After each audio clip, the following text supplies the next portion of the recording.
Welcoming you to Research Stadium following Oregon State's 27-24 overtime loss to the Houston Cougars.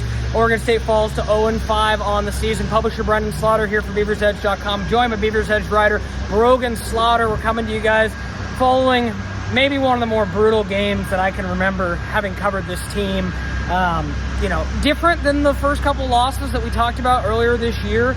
But man, Oregon State, we'll be talking about it in our post-game content at Beavers Edge, and we'll keep it real brief tonight. I know it's late and everything else. This is midnight here as we're wrapping up.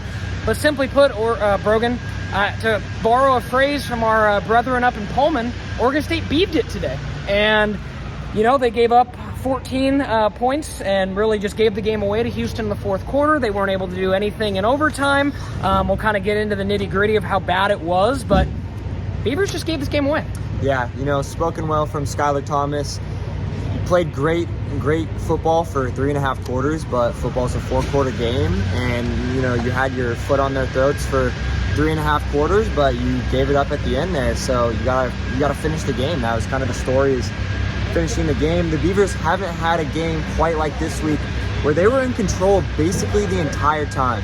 They led in yards, they led in plays, time of possession, and they led in the score, the box score. Just a game that really choked is just a word I would use. It was just, you talk about Oregon State being up 14-10 at the half. They come out, they dominate Houston that third quarter. Like, we were all talking about at halftime, can this team sustain what we saw in that first half? They come out, Houston has something like 7 or 8 total yards of offense in the third quarter, a 0 put up. Problem is, Brogan, that's where we started to see Oregon State's offense not be able to do anything. They only scored a field goal of their own, and then, did end up scoring a touchdown in the fourth quarter. But from, whatever changed, and we talked to Trent Bray, we're like, what ultimately changed for this group? The deep passes. And you talk about it.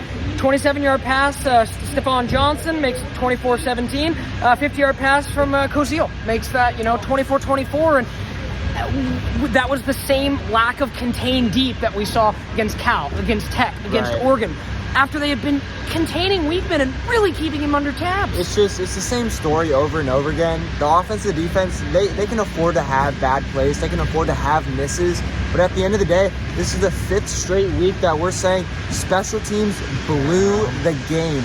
Oregon State had 2 kicks of about 40, 45 yards in range, just blocked, absolutely blocked. No protection from the left side. It's just horrible.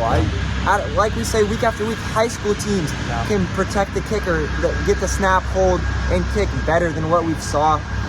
It's just, I hate to say, you saw the Oregon State offense get too comfortable after going up 24-10 and just kind of not really getting aggressive with the play calling through the rest of the game. But they just watched it slip through their hands. They really were passive in that second half. Yeah, I think passive's a good way to show. There are some positives. You ran the ball better than I thought anyone thought you would. Maybe a breakout game for Cornell Hatcher with, 93 yards and a score, 5.5 yards a carry. But I think this game, Brogan, just to dial it down, and we asked Trent Bray about it, Oregon State in overtime, they get to a 3rd and 1. They decide to bring in Jabari Johnson, a terribly drawn up offensive play. Single back formation, QB sneak. Probably should have lost a yard. They didn't. It ended up being 3rd and 1. They bring Murphy back out for a shotgun pass on 4th and 1, 4th and 2, a shotgun handoff.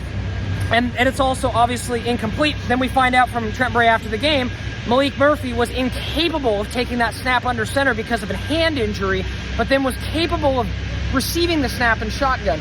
So, you read into that as you will, folks. On top of everything else, we heard it on the damn board. Caleb Ojeda got knocked around. Trent Bray just kind of mentioned he got hurt. They were going to roll out Cam Smith, a basically brand new kicker. But to Brogan's point, Oregon State can't even block. They can't even block as special teams. And, we get asked in the press conference again, how in the world can you not make a change with special teams? If Jamie Christian's not gone on Monday, I don't think Trent Bray takes special teams seriously on this team. It's hard. Trent Bray, he said in the press conference as well that it was an analytical decision to go for it on that 4th down rather than attempting another field goal to potentially go up 27-24 and making Houston have to go score that touchdown to beat you.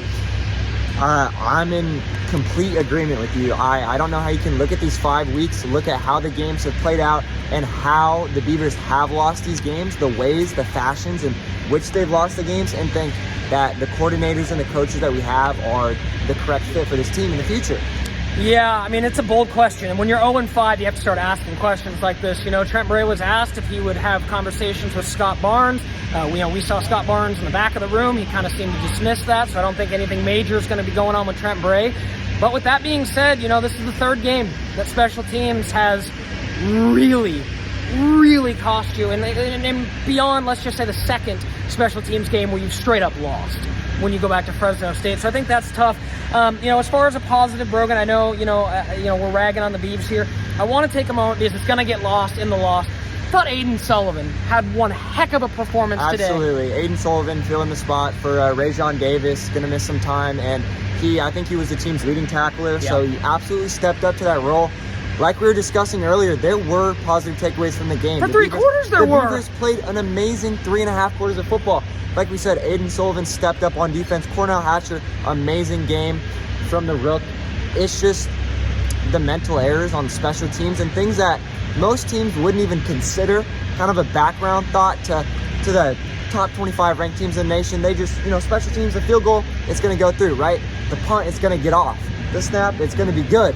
You just didn't see any of that tonight. No, and again, just to kind of point it blank, Oregon State does end up outgaining Houston. That's the second time that they've outgained their opponent and lost this year. Going back to Fresno State, and once again, Oregon State, Brogan was up 24-10 with 12:34 to go in the fourth quarter. Y'all know what happened the rest of the way. Disappointing. Trent Bray was disappointed. You could hear it from Trent Walker. Trent Walker was as disappointed as I've ever seen him. He feels like he's let his team down from a captain's perspective. We'll see what happens with this team down the stretch. I mean, there are more winnable games, but at this point, when you're 0-5, I think we're going to need to slow down the talk about having a strong second half, and Oregon State's just got to get out of their own way. And I don't know if it's going to happen next week at App State against a tough team on the road. But this was a game against a marquee conference opponent you let slip without question. A Power 5 conference team that you had in the palm of your hands to really put Oregon State's name back in the they belong here, they deserve to be here, and it's just another game of them showing why maybe they can't compete with these marquee schools with the kind of errors and mistakes that they made.